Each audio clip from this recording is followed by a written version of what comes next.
I have to do this because this is not I'm speaking. This is the people who want to tell the world what they want to say.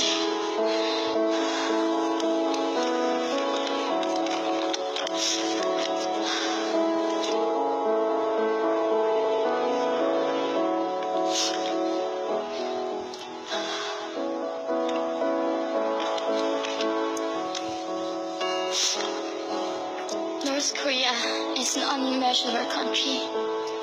There is only one channel on TV. There is no internet. We aren't free to sing, say, wear, or think what we want. North Korea is the only country in the world that executes people for making unauthorized international phone calls. North Koreans are being terrorized today. When I was growing up in North Korea, I never saw anything about love stories between men and women. No books, no songs, no press, no movies about love stories. There is no Romeo and Juliet. Every story was propaganda to brainwash us about the Kim dictators. I was born in 1993, and I was abducted at birth, even before I knew the words freedom or human rights. North Koreans are desperately seeking and dying for freedom at this moment. When I was 9 years old, I saw my friend's mother publicly executed. Her crime, watching a Hollywood movie. Expressing doubt about the greatness of the regime can get 3 generations of a family imprisoned or executed. When I was 4 years old, I was warned by my mother not to even whisper. The birds and mice couldn't hear me. I admitted I thought the North Korean dictator could read my mind. My father died in China after he escaped North Korea, and I had to bury him at 3 a.m. in secret. I was 14 years old. I couldn't even cry. I was afraid to be sent back to North Korea. The day I escaped North Korea, I saw my mother raped. The rapist was a Chinese broker. He targeted me. I was 13 years old.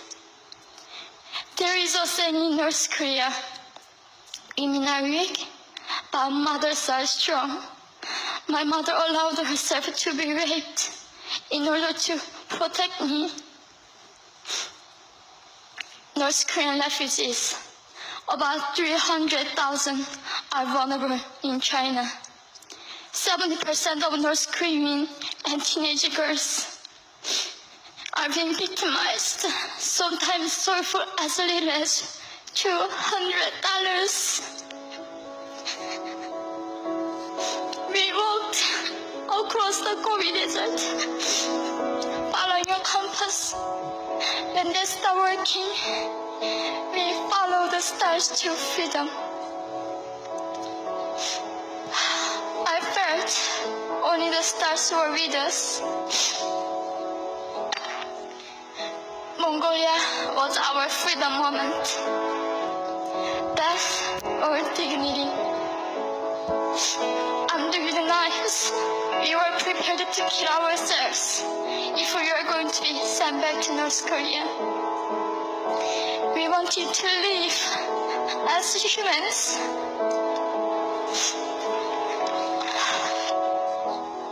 People often ask me, how can we help North Koreans? There are many ways, but I would like to mention 3 for now. 1. Educate yourself so you can raise awareness about human crisis in North Korea. 2. help and support North Korean refugees who are trying to escape to freedom. 3. Petition China's stop repatriation. We have to shed a light on the darkest place in the world. It isn't just North Korean human rights.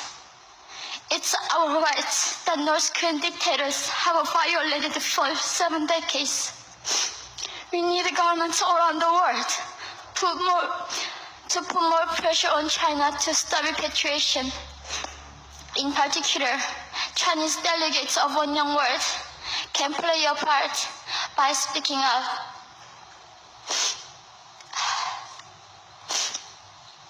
North Korea is indescribable. No humans deserve to be oppressed just because of their birthplace.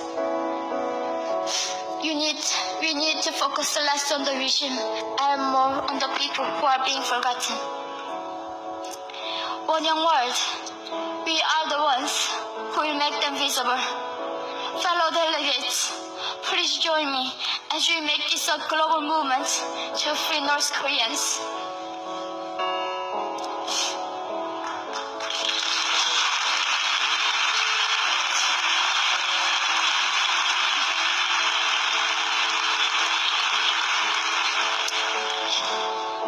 When I was crossing the Gobi Desert, scared of dying, I thought nobody in this world cared. It seemed that only the stars were with me. But you have